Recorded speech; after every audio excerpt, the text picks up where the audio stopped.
Hey, Shrewdness fans. Dex Chiz and Prue here for another episode of the Shrewdness. Welcome back and thanks for joining us. We are going to tackle some baseball this evening. Our Royals made it interesting, but they pulled out a win today. And so we'll talk about them a little bit. We'll talk about what's going on in the majors. And we'll touch briefly on NHL and NBA playoff series that are going on right now. And what else are we going to talk about? Oh, the upcoming NFL draft. Yeah, there's a little something going on Thursday. Little Thursday, Friday, Saturday gig.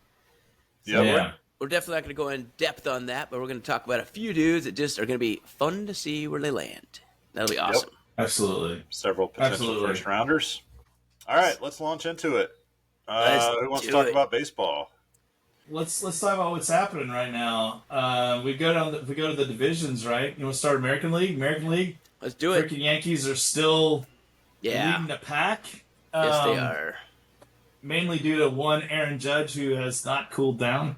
So, let's talk about that for a second. So last week we were talking about how good he was doing. He's gotten better in the last week. So he went up from the 375 or 385 we were talking about. As we stand right now, he's batting .411. Like, he improved. He's like, you know what? I'm not off to a hot enough start yet. So now my on-base is 51%. I want to have a 510 on-base percentage. And my OPS was only a meager 1145 last week. Let's bump it up to 1231. Wow. And, I guess he only has ridiculous. 7 homers and 25 RBIs. He didn't even do it with homers. I think he only added 1 homer in a week. 25 RBIs. and we're still in April. Everyone. He has 25 another RBIs. Week left of April, and he has 25 RBIs. Like, Hack Wilson, watch out, buddy, because he's coming. I'm not the best math guy, but by my calculations, that projects to be 874 RBIs by the end of the year. Public math, though. We don't do that too often.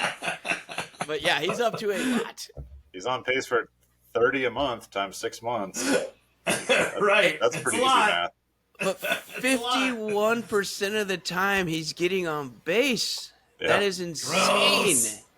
That's insane. Gross. But you know who's number two in the averages?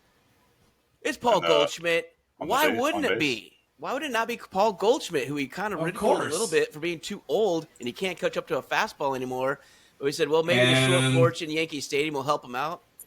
Well, it's not that with his 1 home run, but the 371 plays. And the 424 on base. It's stupid. 371 and 424. Yeah, so that's helpful. They have the top 2 batting average guys in Major League Baseball. Yeah. And they have on the on base percentage, they have 2 top 10 guys. So, okay, that's fair. Yeah, and Jazz Chisholm hasn't been doing terrible. No. Not at all. I think he is on the leaderboard for kind of multiple different stats, kind of just doing the right thing, man. He's just causing problems. That whole lineup is just causing problems. They're all over the place, and they're hitting and hitting and hitting. So despite our projections of, like, they don't have enough pitching and then they lost more, well, I guess you can out-hit bad pitching. They're just out-hitting it. Right? And it's unreal. The pitching leaders say, keep thinking the staff's going to catch up to them, but I guess when you're hitting like that, you don't have to. But we'll see. I mean, it's early. If Judge continues to get on base at 51%, like, for the rest of the season, then we're all screwed. Like, the league's just going to have to bow down, and they're just going to win. But I just don't see him batting 400 this year. No, I mean, historically, he's not a 400 guy, but he's still young. Neither is anyone else. Just he's not really like nobody. Ted Williams, but so they're still leading the division. We go to the American League Central.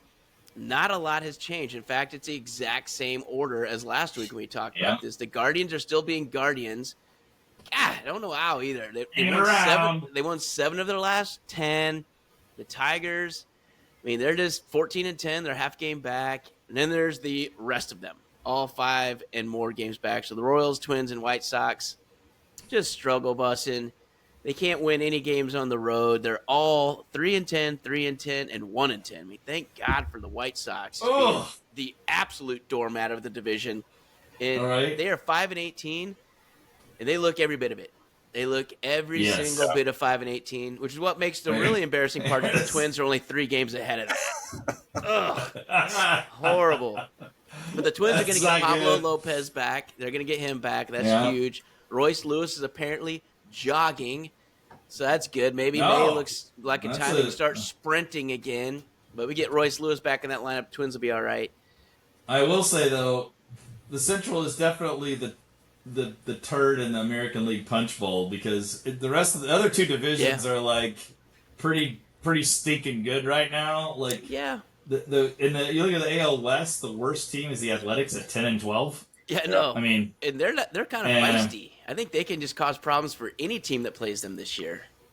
Yeah, the West is they're just log jammed, like all a game apart. Like that division is going to be fun to watch, and I didn't think that was the case, but Athletics are showing some more fight, like you said. It's kind of like they're playing hot potato with the division leads. Like, I don't want it, you take it. Oh, you take it. No, I don't want to win, you take it. I mean, this is a group of 500 teams. Right. I mean, Texas was dominating at 13-9. That's fine. It's all good. They're a game and a half up on the rest of the division. So let's segue to the National League, where the hapless Marlins have more wins than your Twins, Dex. What do you think about that? Well, the Marlins have more wins than a lot of teams, which is kind of amazing. The Marlins have, well. Okay, by a lot of teams, like 4. Nationally, the National League is like definitely much more like haves and have-nots, is what I'm seeing. Like you're seeing more of a split, especially especially when you get to the Pirates and the Rockies. Like the Rockies have 4 wins. Yeah. Yeah, it's 1 less than the White Sox at 18. Woo! Yeah, that's bad. Think they won the first 2 games of the season. They did. So, like, it's been a really, really rough 2-18 stretch here for the Rockies fans. Ugh. Right? They don't have anything going. I can't give you any positives other than no. I mean, it's a long season, and you're only a couple weeks away from May. They won their second game of the season 2-1. Hey, they lost their first, third, fourth, and so biggest surprise though I think for the surprise is both good and bad. So the bad, well, I guess it depends on your view, but the Braves. Yeah. This is one. They are 9-14. Yeah. They did just come off a sweep of the Twins, and then they were winning tonight until they blew it. So the Cardinals came back and beat them tonight. So the Braves have rallied back, but they're still 9-14. That tells you how bad it was. They have a sweep in there, and they're 9-14, and they're a distant 7.5 games back of the Mets, who are 17-7. That's a lot to be out this early. I know. That's. You'd have to win 7 in a row, and they lose 7 in a row, and you're still a half game back. But the Mets are, I will say, like they're coming out ridiculously hot. I mean, they have the major league. I mean, what did they win tonight? What's their record? 17-7 was what I see. Yeah, so they won tonight. So 17-7. That's the major league leading 17-7, and we're talking about going up against the Padres and the Dodgers too. I don't know how they came out tonight, but they were both 16-7 going into the day. Yeah. The other kind of surprising stat. So for the Mets, let's talk about them since you brought them up. They are 11-1 at home to start the year. 11-1 at home to start the year. That's insanely good. That's fun. Go to a Mets game. If you're a fan, go now. And especially if they're playing the Braves, who are 2-11 on the road. So if they show up in New York, that doesn't bode well. And then another surprising one is the Padres, also 12-1 at home. They have an extra win. And they have just been unbelievable. A fun Padres stat for you. Listen to this. Like, I want you to know this bullpen that we talked about kind of being a strength. I mean, Suarez, we were kind of ribbing on at the beginning of the preview, but he's turned around. The San Diego bullpen has had 12 straight games of allowing 0 or 1 run for the entire games. Like, not just like the closer. The entire bullpen has had 12 games in a row of not allowing more than 1 run after the starters. That's crazy. So that's crazy. Nuts. and they're still the NL West leader. We talked about that. I mean, it's still Giants, Dodgers, Padres. The NL West is just weird. I mean, the Diamondbacks are still doing weird. great. They're 13-9. I mean, the Diamondbacks aren't sucking. Yeah. And they're 4th place in their division. 13-9. I mean, yeah, come to the AL Central, boys, and you can run away with that thing. 13-9. And then what other surprise I like? I mean, for your Cincinnati buddy, the Reds are 11-13 and still kind of plugging along. They kind of had a bad week, but they're still right in the middle. They're still right in the middle, which is surprising because they're definitely a surprise because I think most people expected them to already have mailed it in, and they're sitting right in the middle of that, only 2.5 out. I mean, the Cubs are legitimately good, and they are playing really well right now. Yeah. So it's definitely their division to lose. Cardinals came back down to earth this week. They were kind of hanging around, and now they're 9-14, so they're not looking real great. But that stinking AL West is still just off the chain. When you're the Giants, what are the Giants now? Are they game out? They were right in the mix of it. Yeah, I think 1.5 out. back. They're 15-8. Dodgers are tied 10-10 right now, going into extras with the Cubs. Woo! So that's a fun game to watch. That's a fun game. Pitching duel. I love those. So another one that is interesting, players of the week last week. So we talked about them, or talked about him. So Fernando Tatis Jr. off to that incredible start, and then he also improved last week. Listen to this line. I mean, how fun would this be to have in your lineup? 375, 4 homers, a triple, 9 runs scored in 1 week, and a 1441 OPS. Wow. That's hot. Pretty impressive. That works. So Fernando Tatis stays hot. And then the AL, of course, it's Aaron Judge. Nope, just kidding. It is Dylan Moore, player of the week. So AL, Seattle Mariners, Dylan Moore. Bats 385 with 3 homers, 3 stolen bases, 6 runs, and an 1177 OPS. So good job, golf clap, Dylan Moore. I would not have called Dylan Moore. I know, especially when I told you Aaron Judge improved from his insane stats last week. Right. That was a no-brainer. I will say it's kind of crazy that already, like you said, Prue, what are we, a month in? Not even. Not even. Fernando Tatis has a 2 WAR for the season so far. Yeah. 2 WAR. On pace for 12, everyone. Yeah, we do that every month. On pace for a 12. So he just has to stay vertical. The guy's amazing. That's crazy. So those are some fun stats. Some other fun stats. Leading the league in home runs is Aaron Judge. No, wait. Cal Raleigh, the big dumper, and Tyler Soderstrom. Naturally, those are who are leading the league in home runs with 9 apiece. And don't forget who's in 3rd place, Tommy Edman. Of course, Tommy household names. Household names leading the top of the leaderboard. You had Tommy Edman and Aaron Judge tied with home runs. Yeah. 4 weeks into the season. And then the Mike Trout number. So he's got 8 home runs. You're like, oh, he's probably batting pretty well. 182. It's just every ball he's hit's gone out. So Mike Trout has 14 hits. 8 of them have left the yard. Nice. Right. That's, you know what? If you're going to make them count, baby. Yeah. Make them count. Absolutely. Get a hold of it. Yeah, Absolutely. So this is kind of alarming. So if you're an Angels fan, I don't know if you panic, but Mike Trout has 77 at-bats and 26 strikeouts. So I recall just making fun of, Fitzgerald on the Giants. And you're like, hey, Tex, is it bad to strike out 1/3 of the time you come up? Well, now, what if that guy's Mike Trout? Like, well, maybe we'll let it slide for you, Mikey. I guess it's all right. But 1/3 of the time, it's kind of unbelievable to me that you can strike out 1/3 of the time and still directly tattoo 8 homers like Mike Trout has done. Yeah.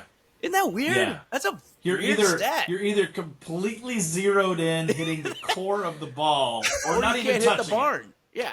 Like, not even touching it. Like, it's a bizarre thing. Are you just guessing up there? It's a weird anomaly. Yeah. I don't get it, but it's what it is. I just wanted to highlight it because I thought that it stands out blatantly when you look at the stat line.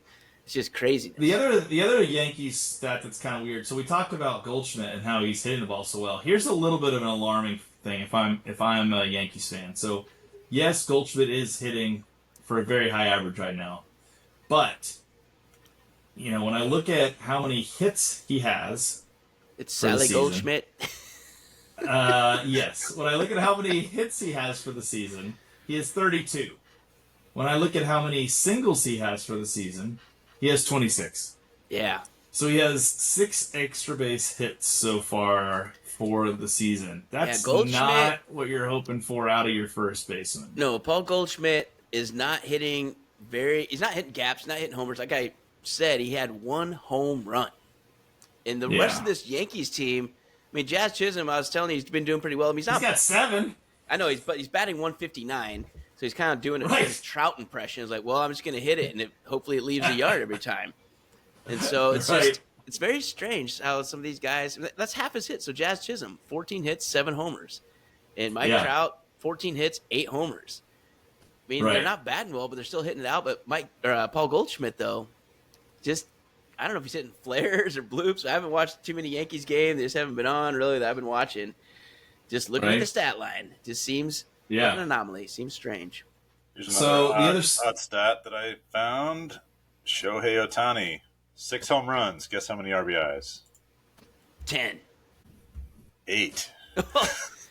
They're all solo shots? Oh my goodness, dude. I guess because Tommy Edmonds knocking everybody in from the bottom of the lineup. Yeah, he's clearing the bases before Ohtani gets up there. It's like, no one on base again. 277, but has 8 RBIs. Yeah. He scored 21 runs.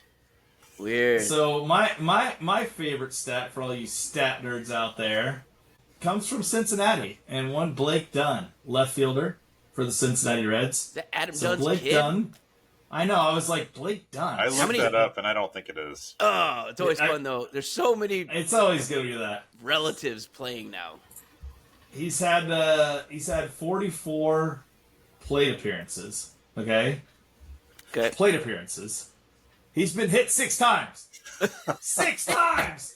Dog, hit by the pitch 6 times in 44 plate appearances. He might be Adam Dunn's kid. I know, it very well could be. I don't think he looked far enough up that genealogical tree there. Something's up. 6 times? How do you get hit 6 times in the first month? Those are Jeff Schindler numbers. Oh, they really are. Blast from the past. That's right. Lean into no it. Moving forward or backwards here. We got ice. We got ice, kid. Take it. Just duck it and hit. All right, last few stats I want to hit on that are super fun. Yeah. So, record-setting performance by Milwaukee Brewers, 9 stolen bases in 1 game. They had 6 in the first inning alone. I don't even know how that's possible. Do we know who was catching? That's who was catching? And is probably the operative word because they probably aren't catching anymore. You had to feel just like the biggest douche if you sat like gave up 6 stolen bases in the. I just would have taken that. I mean, you can steal on the pitcher. I'm done. I don't care. I don't know who started pitching stealing either. On the pitcher. Yeah. Surely it was the pitcher because there's no way a major league catcher should be able to give up 6 stolen bases in 1 inning. That's crazy. Right. You wouldn't think so. Yeah. All right. Yeah. But then the next one, so Cincinnati, 24 runs. I think it was a franchise high. And if it wasn't, it was really darn close. But 24-2 they won. 24.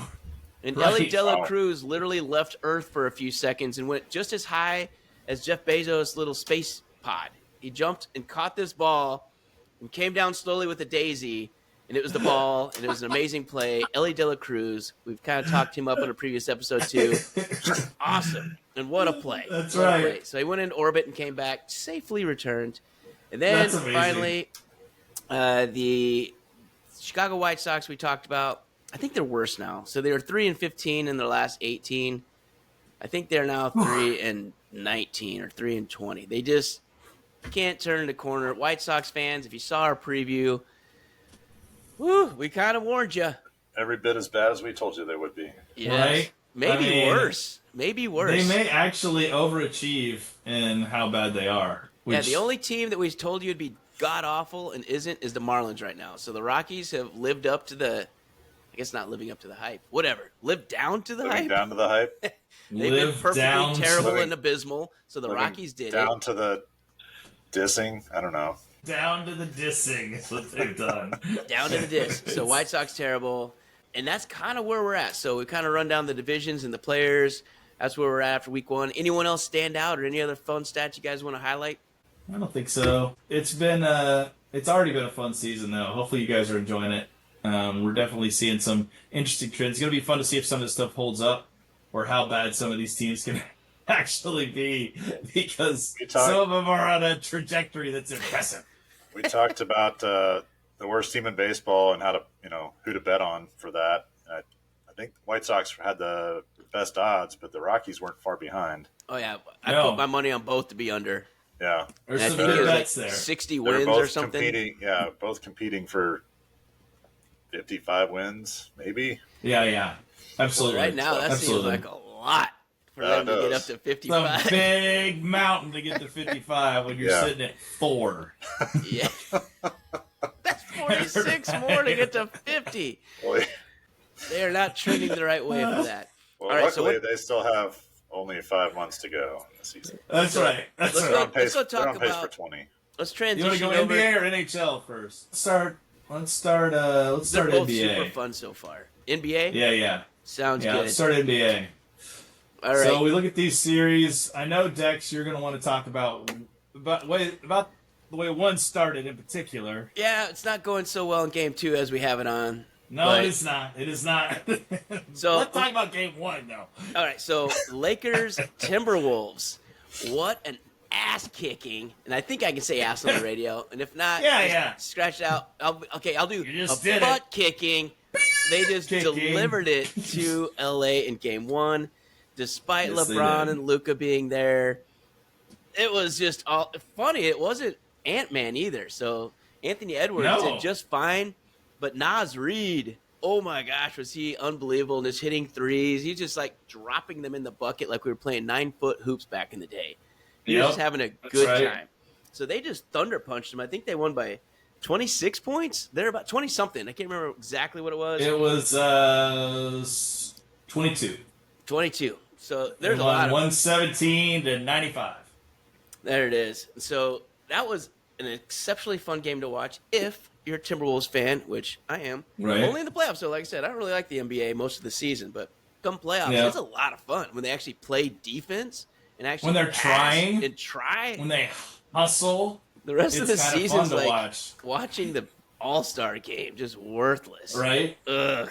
When they're taking games off for load management. There's no load management in the playoffs, so that's fun. It is. So it does make it fun. It's likely going to be 1-1 by the time this airs, unless the Timberwolves come back with a nice rally, which I'm not going to say they can't do it. They put on some huge runs.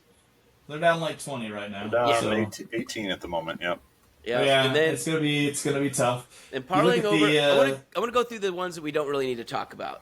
So Bucks, Pacers, it's 2-0 Indiana. It's just not interesting. The Bucks they don't have enough talent to compete, even with the Greek Freak. So not enough. So we're not even going to talk about that one. It's worthless. Boston, Orlando. Boston is going to kick the bejesus out of them. It's going to be 4-0. We're not going to talk about it. When it gets to the next round, they're going to actually punch them competition. for sure. That'll be fun. Cleveland, Miami. Yeah. It's not interesting. It's going to be Cleveland kicking the crap out of Miami. They're just not good. Yeah. And watching those play-in games, and we talked about it, I think, last week, Chiz. Yeah. Why? Why do we have them? It was like watching these. This is why we don't do play-in games. I know. I don't want to say anything. Bad teams compete to get their butts kicked. Like, no. It was just so god-awful and ugly and worthless, and these teams were terrible. And watching the Mavericks play, they were horrible. It was just embarrassing to watch. And then watching the Hawks blow the lead. I don't know why you'd think Miami wouldn't stand a chance, versus the Celtics. They were 37-45 in the regular season, Dex. And they rallied to they get deserve to that. To be there. They rallied to they get that record. They deserve to be there. Ugh, so that's not interesting. Not going to talk about it. It's worthless. No. OKC, Memphis, completely waste of time for anybody watching. I will say this. Just to touch base on OKC, they look like a team that is trying to announce their presence with authority right now. Like they are saying, like, I know none of you care because we're in Oklahoma. I know none of you have paid attention to us because we're in Oklahoma. Yeah. We are going to kill you all.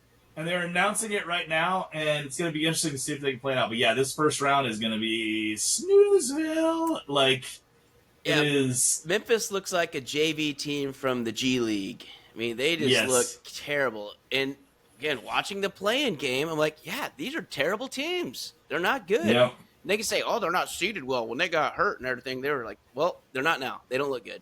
No. And I'm glad you won a play-in game tournament. Good Congratulations. job. Here's your trophy. Just leave in 4. We don't need to watch your terrible basketball anymore. It's not Go away. Fun. It's just wasting the time that we could watch good basketball. Go away. So here's the good series, and I'll let you start this one off, Chisholm. So, I mean, Clippers in Denver is super fun. It is a good series. These are two evenly matched teams. Jokic versus Kawhi Leonard, James Harden. This is going to be a really good series. Jamal Murray. Already, the first 2 games, the first game the Nuggets won by 2 in overtime. Yes. And the second game, the Clippers won by 3. So these games are really this is what you want to see in the playoffs. 2 really good teams. They both got really good star players. Yes. I think the Nuggets are going to put out just because the Joker. I'm not going to bet against the Joker in a long series, but I will say Kawhi's a weird dude. He's a weird dude. I'm not going to lie, he's weird. But man, awesome. when he shows up, he is a great player when he shows up. If his head's in the game and he's not injured elsewhere, which sometimes he is, he's fun to watch. So this is the series most exciting for me. Is he mercurial? A little mercurial, I would say. I love it when you love mercurial dudes. He can up and after game 3 just be like, man, my big toe's a little sore. I'm not going to play the rest of the series. I mean, it can easily happen. Mercurial girl. Mercurial. So that's Kawhi Leonard, mercurial girl, man. He's awesome when he's on, though. He's a mercurial girl, for sure. I love it is also interesting because of the fact that, the Nuggets fired their coach right before the playoffs. So that seems like interesting move. Yeah. That was stupid. We're the 4 seed. Let's fire our coach. Who just won an NBA title a couple years ago. Right. He doesn't know how to win the big games? Nope, just kidding. He did. He doesn't know how to win nope, just kidding. He does. I was wondering if the Mavericks GM was making that call. That seemed a very Mavericks GM Nico thing to do. But no regrets. Like a no regrets. Dallas thing to do. Nico was like, "Yeah, good move.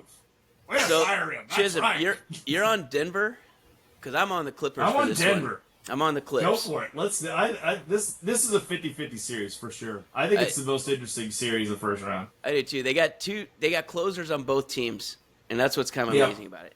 All right, so that's that series. That's a lot of fun to watch. Detroit, New York Knicks. I think this one's a very fun one too. I do too. The Knicks got the Big Cat, so as a Timberwolves fan, I like Big Cat, Karl Anthony Towns, and obviously he was part of the trade in the offseason, and he was not happy about it. You read the reports. No. He wanted to stay in Minnesota. Just how many max contracts can you really have? And Ant's going to get one. And so they basically weren't going to do it anymore. And they kind of had to do it. They kind of had to trade him. But he's doing really well with the Knicks. And obviously, I mean, the Knicks have... He fits well. He does. But Brunson, that dude's legit. He's just so good. And he's looking just like he did last year. He's just making big shots. I really like him. I do too. He's a fun player to watch, especially in the playoffs when everything matters. Another guy the Mavs traded. Is it really? Oh yeah, they had him and Luka, and they were like, "Well, we don't need Jalen." So in fact, let's get rid of all of these guys. They're too good for us. We don't need any of these guys. Let's get rid of all of them. But I agree that the Knicks, they are in a good spot. And then you look at Detroit on the other side. Cade Cunningham.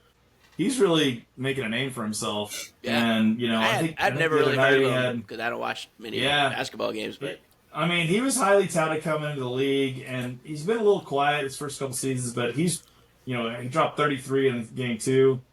And the Knicks, I didn't realize this, but the Pistons, before game 2, had lost 15 postseason games in a row.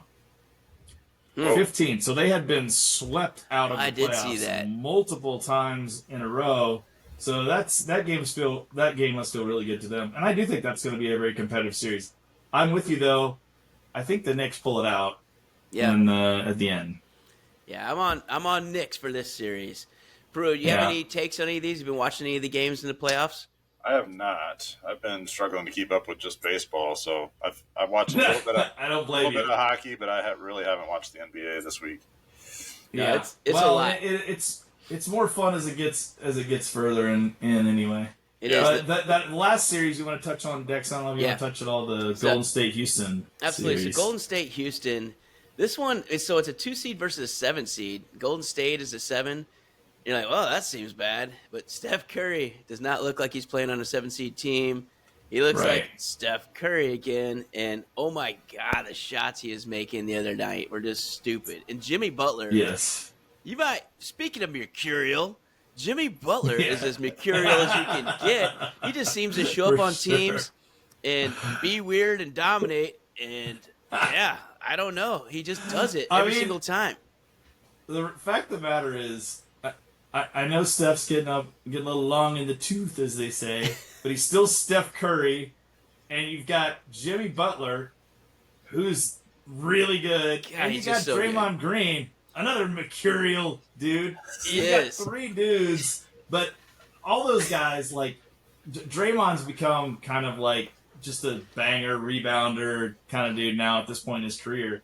But Steph and Jimmy get hot, they can be literally any team Yep. in the NBA. So that's a 7 seed I don't want to play if I'm Houston. So I think they have game 2 tomorrow. So by the time this airs, it'll probably have played. But Golden State's up 1 right now. But Jimmy Butler, 25 points, 8 rebounds, 6 assists, and 6 steals in game 1. Yeah. Good Nice. Lord. He's just filling the stat line.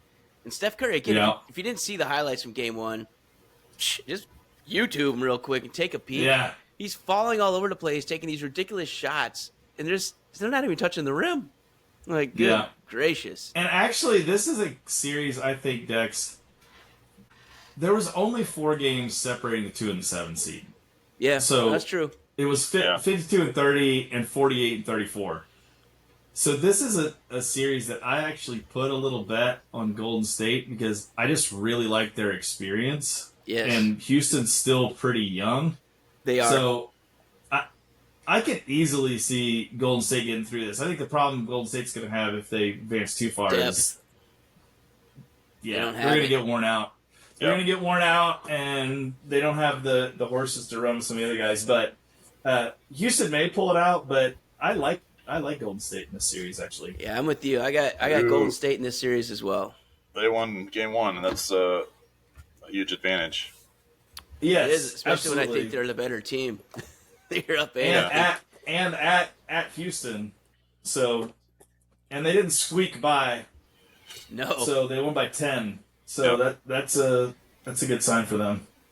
And so I know I kind of dismissed the other series. Is there anything exciting or intriguing to you about any of those? There's just isn't to me at all. They're all going to be No, blowouts. no. They'll probably all be 4-0.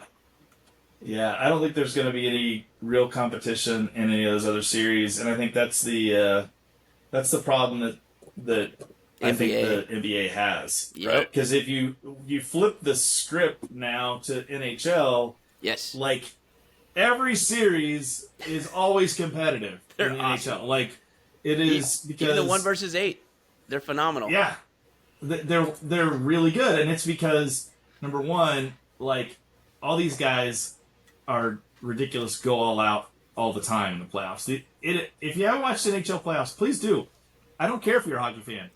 Watch. You don't have to watch the whole thing. Watch the third period of a close NHL hockey playoff game. That's all you need to Amazing. do. You'll be in. And what's kind of cool about hockey, and we'll talk a little bit about it, is it is very goalie dependent. So if you get a hot goalie, you can ride a hot goalie all the way to the Stanley Cup. So you could have a great team and still not be able to overcome a hot goalie. And right now, you've got some hot goalies, but you've got some fun matchups, and we'll dive into them here. All right, so let's jump in. So we're done with the NBA playoffs. We kind of hit the main ones. We'll see how it plays out by next week. We'll probably have some winners because I think there's going to be some sweeps. I don't think there's going to be Yeah, I think so. There are certainly not all 8 series going to 7 games. Let's put it that way. No. A lot of these will be done in no. 4, maybe 5 if they get paid off by the bookies enough. So that's going to be about absolutely. it. All right, so NHL, let's jump in there. There are so many good series to pick from. But let's just start with the Blues in Winnipeg because we were already talking about the intrigue of the 1 seed Winnipeg, who is the best record in hockey this year, playing the Blues, who were President's streaking Trophy. in. They were streaking in with Benninger at goal and just played great since the Four Nations Cup. I think they had a top 3 record. It might have been the best. I just don't want to throw that out and be totally wrong, but it's at least top 3 record. No, since the Four Nations, they were the best record, but they were coming in red hot. They run up against probably the worst thing they could have run up against in Winnipeg, because the thing about Winnipeg is they are a system team, and what you see, I've watched the first 2 games. Yep, same. They're incredibly disciplined. God, so they are. They do not give up cheap stuff. And so every goal is earned. And I think what you're seeing, I mean, Bennington's Bennington. He's going to be really good no matter what. But at the end of the day, like, I think the Blues are short, like, one scorer. They need another scorer who can get some, because they've scored 3 goals and 1 goal in the first 2 games. It's not bad. But, Bennington only gave up 2 and he lost in game 2. And that really shouldn't happen. One of them is his own guy barreled into him, and, that was kind of weird. It's a fluky. One. But he's like, Bennington is literally going to have to carry them. They need to get both of them on the road. I mean, at home, because they're going back to St. Louis on Thursday. They need to get both of them there, and then they got to try and steal one on the road. And those Winnipeg fans are fired up, and they're into this, and they want this. Like, hey, what else is going on in Winnipeg? Hate to say it, but what else is going on in Winnipeg, right? This is everything right now. They are all in. They got the President's Cup. They want a Stanley Cup trophy. They're up 2-0. It doesn't look good for the Blues. They haven't been outplayed. No, that's the thing. It's not like they've been blown out. Game 1, St. Louis kind of had it, man. They were up in the 3rd period. Then they gave up one. I was like, I think it was 10 minutes to go. Then they gave up another one with 5 minutes to go. And then last one was empty netter, something stupid. I don't even know if it's empty. I don't even know if they got one. I can't remember that particular game. But yeah, it was an empty netter. And then the second game, I mean, again, they got the goal. It was tied. Then they gave up one, 2-1. I mean, they are hanging with the number 1 team in hockey. These have been highly competitive all the way to the end, to the middle of the third, to the end of the 3rd period, frankly. I mean, they were getting shots on. Yeah. Just didn't get it to go in. Sure. And it's tough coming back from 2-0. But hockey is a weird game, and they play hard. And you get what Chisholm was talking about earlier, get hot at goalie and get a couple goals in. I mean, if Thomas starts snaking some in, or any of these guys, they have a lot of talent. They can do it. Yeah. But the thing is, this is also for the Blues a rebuilding year. And the fact that they're here doing this, I mean, that's a pretty good rebuilding year. Make the playoffs. It's kind of house money at this point. Absolutely. So, like, whatever they get, especially if you talked to me a month ago when they were like 3 or 4 games out of the last playoff spot, and I was like, gosh, we're not even going to make the playoffs this year. I kind of had thought it was over. So they're a good story regardless. They're kind of they're skiing over their tips a little bit right now. But hey, if they get hot and go to the next round, that'd be cool to see. But I do think it's a little too big of a hill to climb. And I said going in, if they upset Winnipeg, it would be a monumental upset, and I agree with that. You go to the other episode, the other first round in the West, or another first round in the West, Dallas, Colorado, which a lot of people, including me, were like, holy crap, why do these two teams have to play in the first round? Because they're both really good. Just the way it fell this year, and it's really already it's shaping up to be a great series. Avalanche kind of blew them out in the first game, 5-1. I was shocked, but then the Stars came back and won the second game. So at Dallas, and that game last night, for the folks that didn't watch it, oh my gosh, I mean, that arena is all green. OT, baby. It like lights up. Got to overtime, and these guys were gassed. They were just gassed. They were going out like after 30 seconds, getting subbed out. And then towards the end, I'm blanking on the dude's name, but oh my God, he took a shot and bounced off, and then it just spun about 8 feet from the net. He comes back in, wails that thing in a little spot, like right above the shoulder. It was a beautiful shot. Colin Blackwell, that was like, That place Blackwell delivered erupted. on that one. It was unreal. Yeah. It was super fun to watch. Again, you don't have to like hockey to thoroughly enjoy the NHL play. Totally. So it's one of those things. The drama's great. Oh, phenomenal. It's great. So that's a fun series. If you round out the West, the other two we won't talk too much about. We're going to talk about one of them. Well, yeah. I'll let you talk about that one. The other one is the Kings and the Oilers. Kings and the Oilers was a very high scoring first game. Yeah. The Kings won 6-5. The Edmonton Oilers are snake bitten beyond snake bitten, and I fear that they will never be back to what their greatness was in the 80s. But It's not they because still of have a. Connor McDavid, though. Good It's Lord, not he's because good. of Connor McDavid. That dude is a stud, and I'd like to see them win. I always have a soft spot for them, but I don't know. I still think they get out of that first round. We'll see. And then the last one, Dex, you'll definitely want to talk about. It involves the Minnesota Wild. That's and right. The Vegas Golden Knights. Yeah, and this is kind of a tough draw, too. So the Minnesota Yes, Wild, it was. they drew the Vegas Golden Knights. God, if they're not just really big and really good and kind of Yes, full they steam are. ahead, they're clicking on all cylinders. But here's what's up, is the Minnesota Wild got all their guys back, too. So they got Kaprizov back and Eck, whatever the heck his name is, Eccleston Eck. They're healthy now. So They're full steam ahead. They got everyone back in the last few weeks, and so they're hitting the ground. I mean, this is kind of one of the series that the analysts, when they're talking about, like, this might not be what you think because Minnesota's not quite that bad. They had their two best dudes hurt all year, and then they came back and I mean they were part of all the goals. And this one again was tight all the way. It was 2-2, and then they squeaked one in 3-2. And then for all the Vegas people, if you had your odds on a +1.5 or a -1.5, the last 1/100th of a second when the puck went across the red line, there's a lot of tickets that got torn up all of a sudden, and everybody's like, "Oh, Listen, the 1.5. The 1.5 in hockey is always fun. Playing for the empty netter. That's what it is." And then he had to hit it, and he squared that thing up. If that was like an intermission, like third period thing where you have to make the putt to get $1 million, that dude sent it from across the entire ice and sent it dead. Amazing how cut. accurate those dudes are. It is, and like, it was not a. from. It was a laser. Oh, It yeah. smoked in. Yeah. So they dropped game one. So Minnesota Wild dropped the first game. Game two. Second game's live right now. Yeah, I know. It's 0-0 in the first. Still zeros, so. I saw. Yep. Somebody's switching over to that here after the pod and see if the. By the way, the Timberwolves came back a lot too in this last thing while I've been recording. Oh, really? Yeah, it was like 12 points I think at half, and it was 20 something. Okay. So they've cut it in half. They made a run. They may make it close then. 15 at half, Dex. Back up to 15. Okay. All right. Yeah, 58. I didn't get to see the last 45 seconds. 43. They did come back a little bit.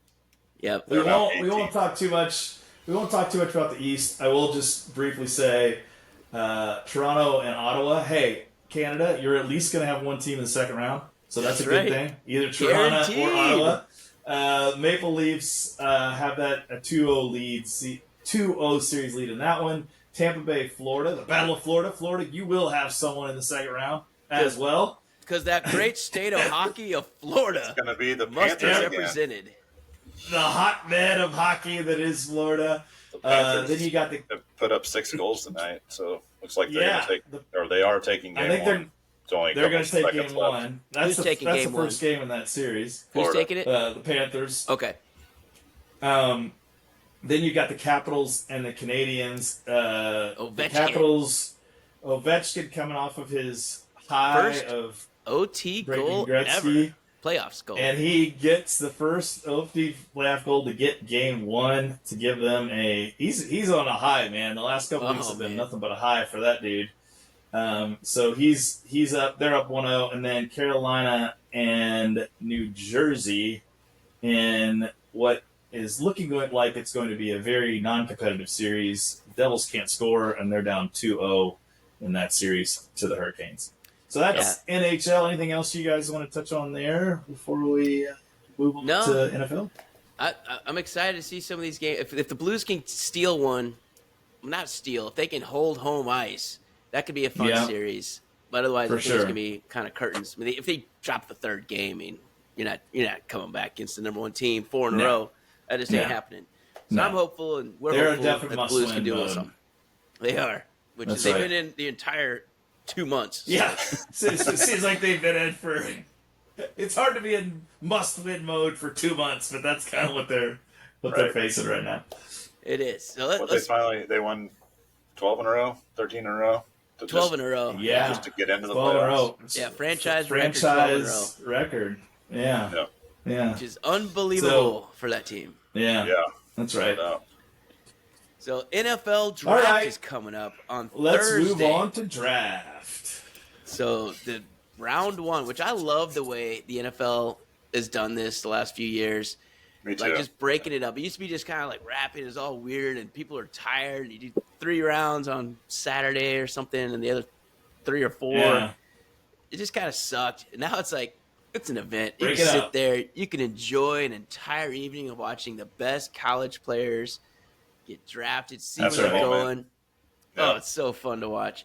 So we're not going to go Yeah. through a mock draft. We're not going to do like a shrewdness mock draft No. because, frankly, we don't know enough or care enough. I mean, other than the guillotine Right. fantasy football impacts of it, that's kind of what we're going Right. to talk about. That's what we're doing Yeah. here. So this is kind of a Geo preview, but in reality, it's also an NFL draft preview.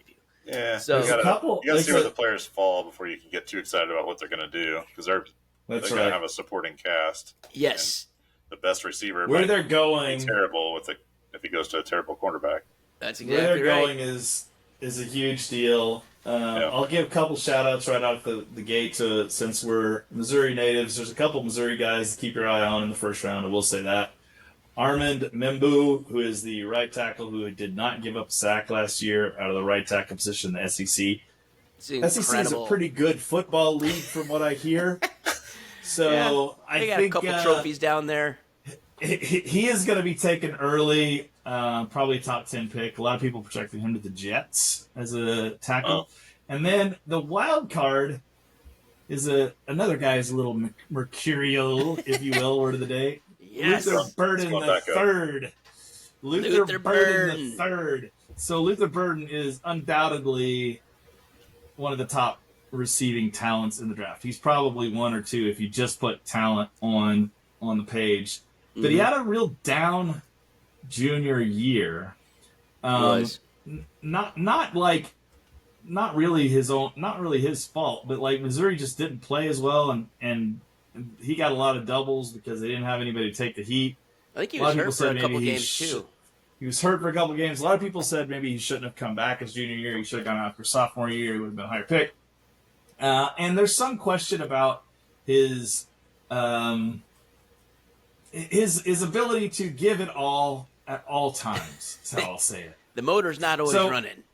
This is not unusual for top tier wide receivers. Yes, exactly, exactly. The top tier wide receivers all kind of have this a little bit where they're like they don't get the ball enough, they get a little pissy, kind of sit over Yeah. there, they don't really do what they should do, and they're like, "Give me the ball. This sucks. I'm tired of blocking. I don't want to run any decoy routes anymore." So that's going to be one of the knock on him. But I have seen a mock draft that had him going as high as 6 to the Raiders. He would be a Raiders type pick at 6, so that would be kind of interesting. But I am interested to see where he falls in terms of the Missouri boys. Now, when you get outside of that, the consensus number one, everyone seems to think is going to be Cam Ward. Everyone's like, it's going to be Cam Ward. Well, he's a quarterback, Yeah. and Tennessee needs a quarterback. But you still got the Travis Hunter factor. Yeah. You got a guy who could potentially play both ways, and like, holy cow, how many jerseys is going to sell with that? A lot. Right? It is. It's just I find so they've been doing these mock drafts for a while now. And Cam Ward has been like undrafted, first pick, middle round of the middle of the first round. It's like I think the takeaway is that no one really likes these quarterbacks enough. And you just don't want to draft like a Ryan Leaf. You're just like, ugh. Yeah. And just get a nobody that does nothing. And then you waste 3 to 4 years trying to prove that he's something and he never will be. I don't know if Cam Ward's that. I mean, he was really good at Miami. Let's just say that. And he's got all the tools. He's a super talented guy, but Yeah. there is some question about him. It looks You're like right, it's holes, Dex. And man. Just like the eyeball it's the test. opposite. it's the opposite of last season where you had 18,000 Tons of them. quarterbacks all drafted in the first round. Everyone's like, oh yeah, there's plenty of quarterbacks. This year it's like there's a couple. Yeah, Even the couple, everyone's like, I mean, I think everyone thinks Cam Ward is the best available quarterback. That's not what The Deion question said. is, Deion said Yeah. Shedeur Sanders is better. That he should be the Shocking. first pick. Why would he say that? shocking. I mean, they retired his jersey. Did they retire Cam Ward's Right. jersey? I mean, I don't think so. I don't think Ward's jersey's been retired. And there's And certainly no Miami hasn't. nepotism That involved with that. Automatically at all. means you're the best. It's- if you it's got just- your jersey It's retired. performance based. You win 0 Totally. playoff games. Yeah. In the Big And you get 12. your jersey retired. Like That's how it works. So the comp that I've seen for Cam Ward, and I think it's a pretty stinking good one. When I read it, I was like, yeah, that's right. Is Jordan Love. Jordan Love. He's got talent. You're like, yeah, but like, is he good enough? Like, are you gonna bet the farm on Jordan Love? Like, I don't know. Green Bay So did. If you're sitting there, right? Moments You're of sitting there at brilliance. but- Tennessee, right? If you're sitting there at Tennessee, and you need a lot, if you're the Titans, like, do you take a quarterback, or do you say, you know what, Travis Hunter would be pretty sweet to slide in there and have him run some wide receiver, But have him run some D-back. then keep the who's hype throwing around him the ball, though, man? That's why True. Tennessee, like, we've had Tannehill for, like, years. We just need I somebody. don't even know. I don't even know what.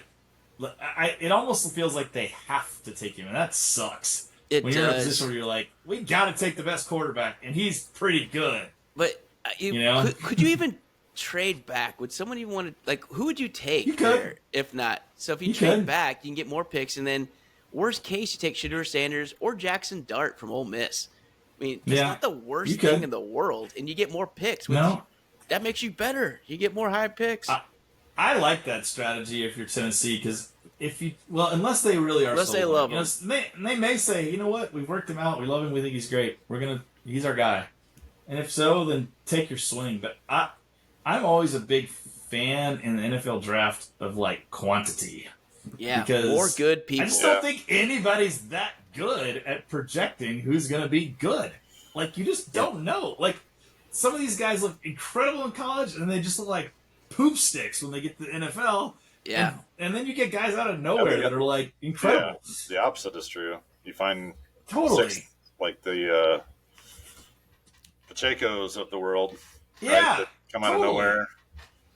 Guys that were Absolutely. like Trey some of Smith. the best players in Tom Brady, players I in mean- history of the NFL were like D2 guys that came out of nowhere. Jerry Yep. Rice and Oh yeah, I Yeah. mean, like, so I like the idea. I like that idea, Dex. I like the idea of trading down and getting more I do picks. too. I don't think they will. I think they're going to take him just because I don't either. there'll be a lot of pressure for organizations. them to take it. That's exactly right, Prue. That's my point. They're going to have the pressure. Like, why did you not take the best quarterback available? You had the number one pick. That's what Right. you do with that pick.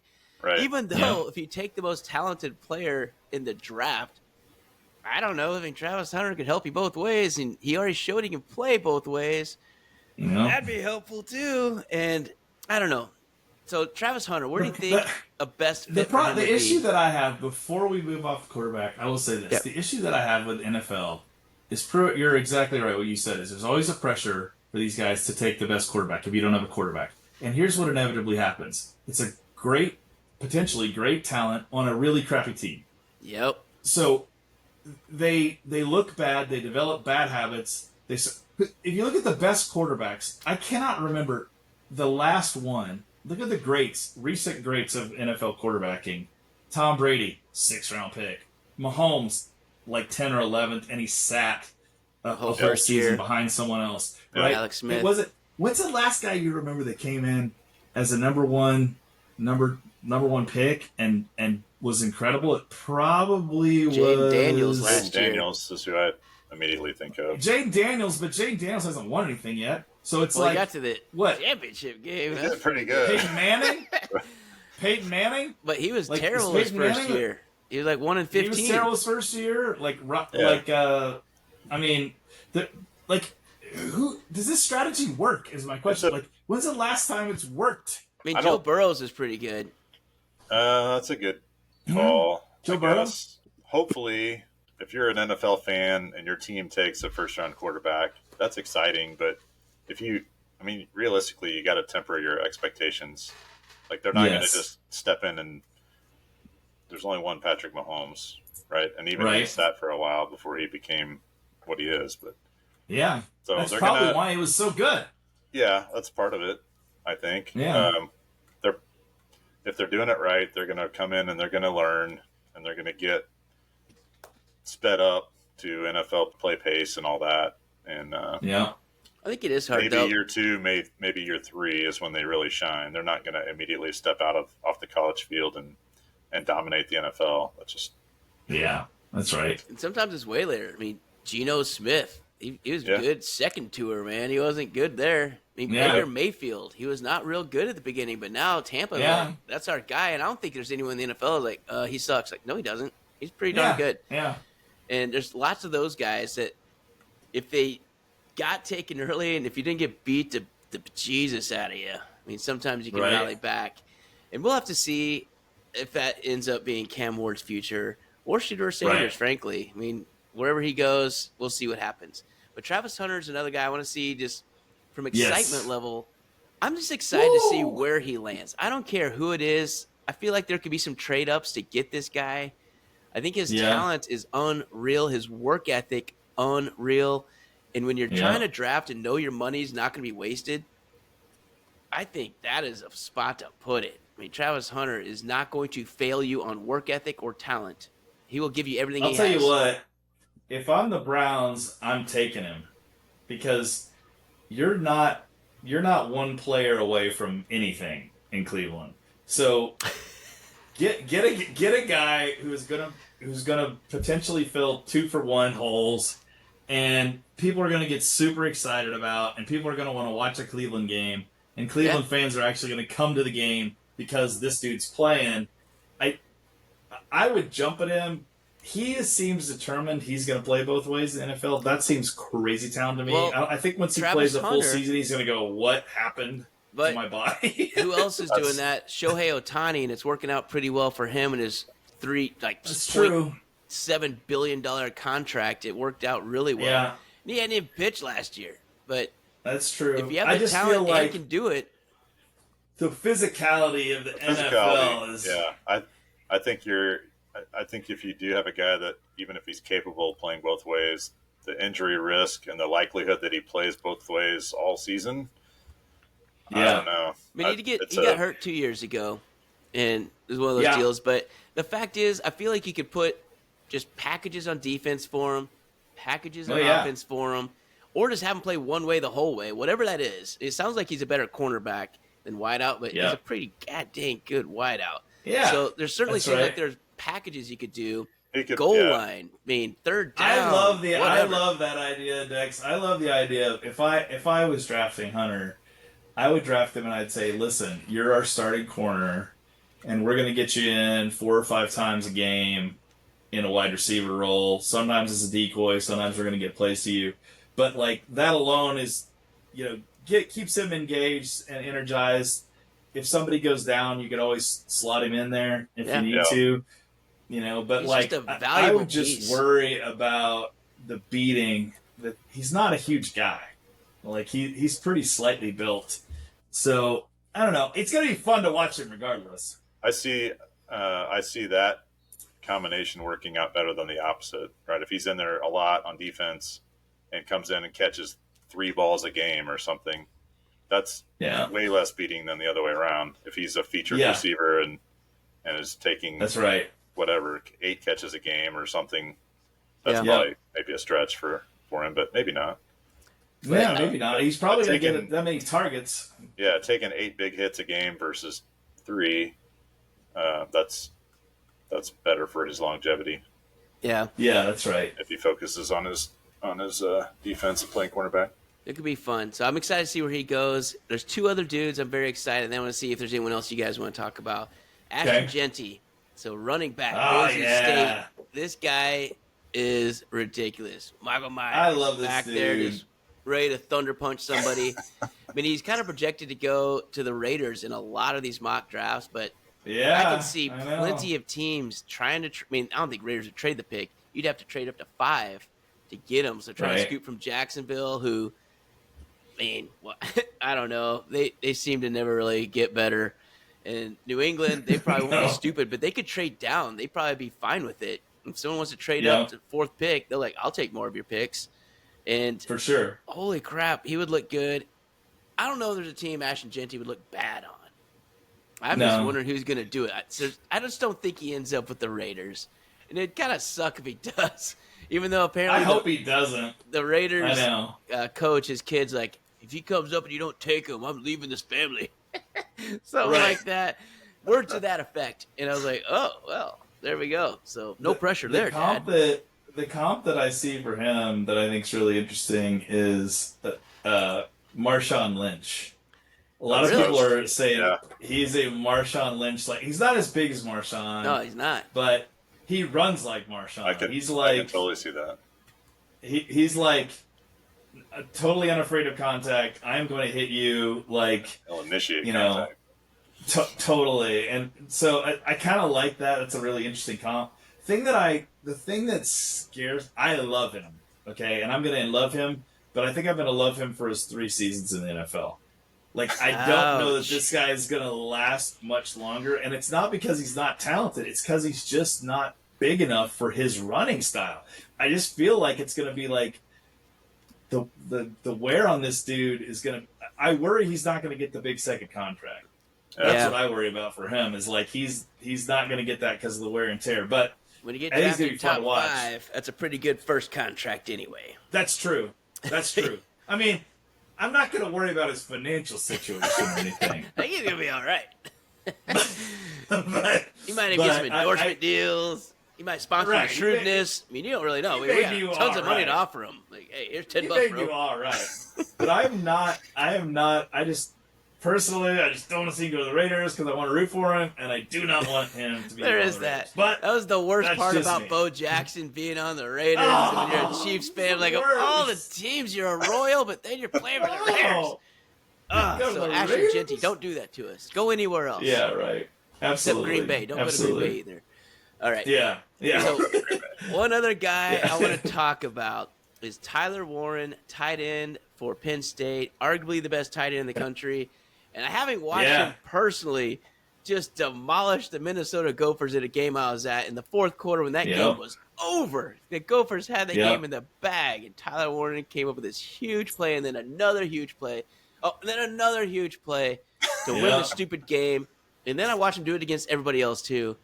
I don't care Yep. who gets Tyler Warren for Geo purposes, unless it's just a total trash bag team. He's going to Right. be on my list as someone to kind of take as a high floor guy. And He's a guy. The comp to him you see is Luke Musgrave. I think that's pretty good comp for him. He's a guy that he catches a lot of balls, and he has the knock on him is run blocking. He's gonna have to figure out run blocking. He's a great receiver though, and I think I agree he's gonna get a lot of balls as a rookie. It's gonna be fun to see where he goes. Yeah. The one that you didn't mention that I thought you would have is Shador. no, And I was leaving that one up as a T-ball for like- you guys. okay. Shador, there's Shador two Sanders. guys that I'm interested in. I'll bring up, but they're both quarterbacks. But Shador Sanders Yep. is one that I'm We've kind of really talked interested around in. him, really. I mean, we've talked around Right. him. He was mentioned. And like his projections are all over the board. Yeah. Like It's crazy. I've never seen a guy that moves more on individuals' boards. So when I see a guy like that, I tend to think someone's going to jump. So I think somebody's going to go for him because, like, deny all you want the marketing hype, but He he's also a name. threw 75% completion rate in the Big 12 last year Yep. with one wideout. He's not bad. He's not Yeah. bad. I mean, he had Now, Travis I Hunter, but think- he had no line. And the Yeah. running backs were not good. I mean, Colorado wasn't good for a reason, man. They didn't have much else. There's a lot of people that say he is not good enough to be a solid pro.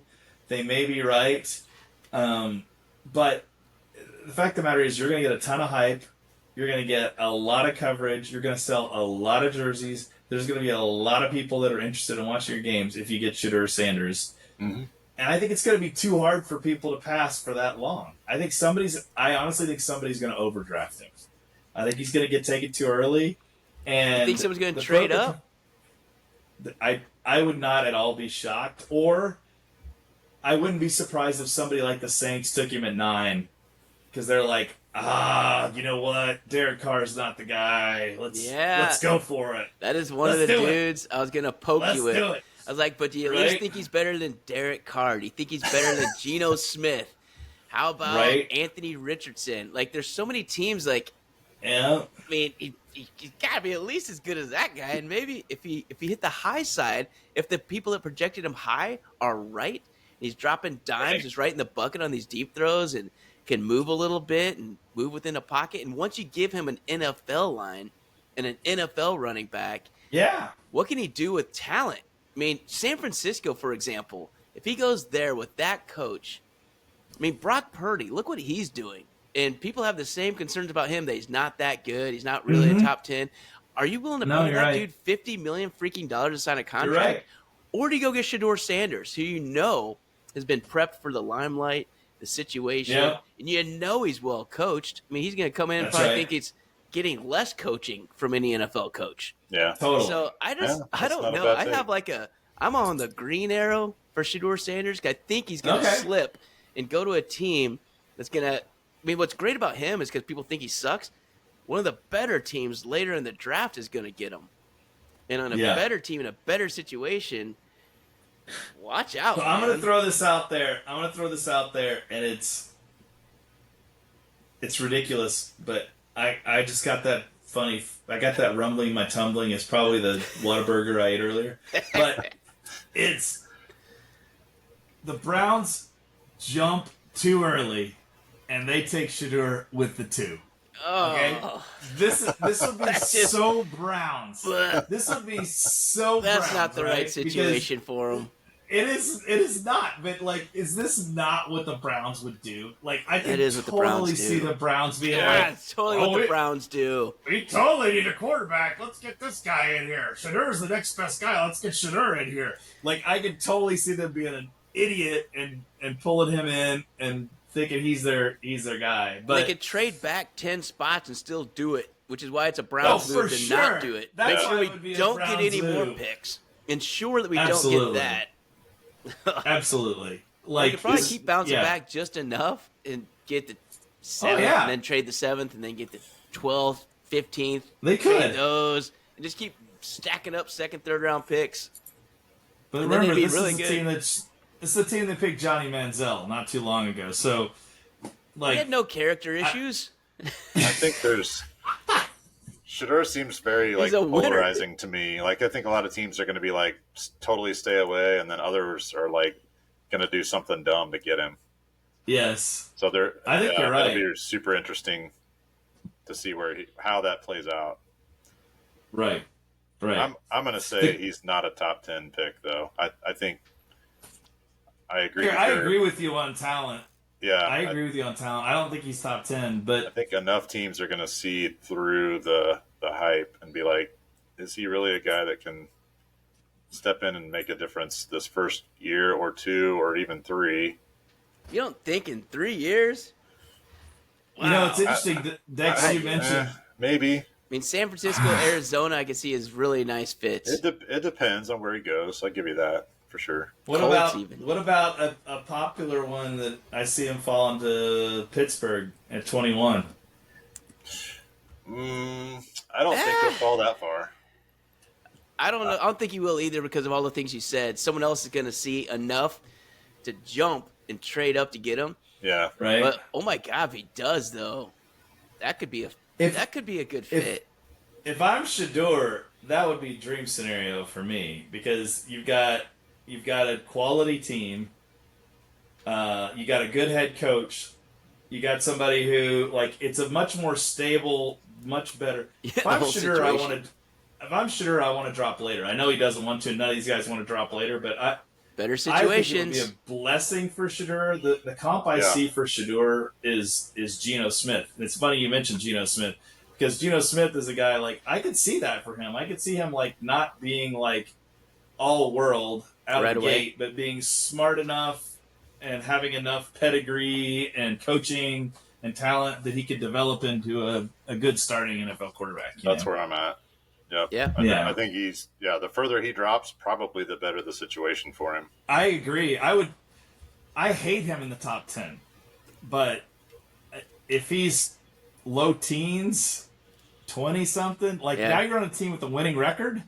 Yep. I know. That feels pretty good. Especially if you don't have to play year one. If you can actually sit and learn and on purpose and have a plan, that'd be fantastic. Old school, like draft a guy and not start him day one, like we used to do back in the day. It used to work, though. It used to work. Yeah. I mean, even the Rams, if he can fall all the way to the 26th pick, I mean, Stafford's not playing forever, right? Yeah.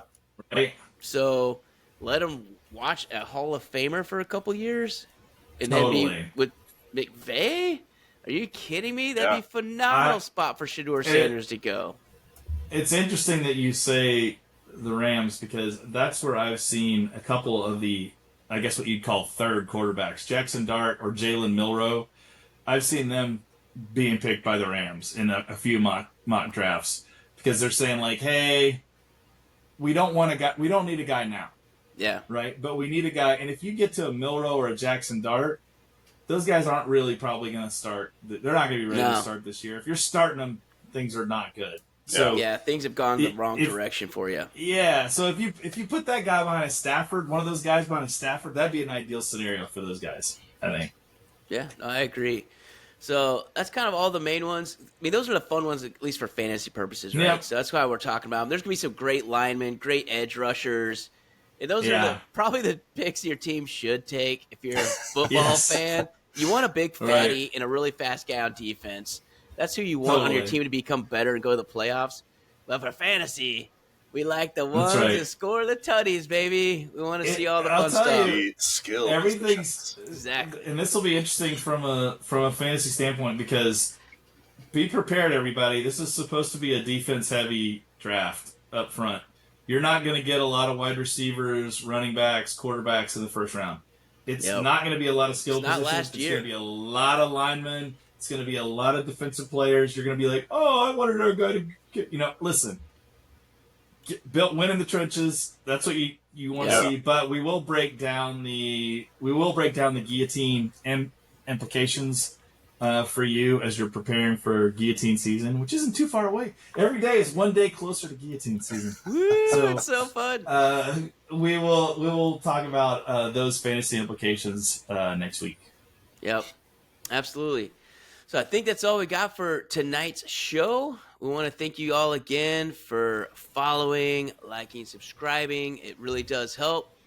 And I hope you like our shorts. We've been putting out quite a few more of those. Just kind of give you some insight into the episodes if you don't have time to do the whole thing.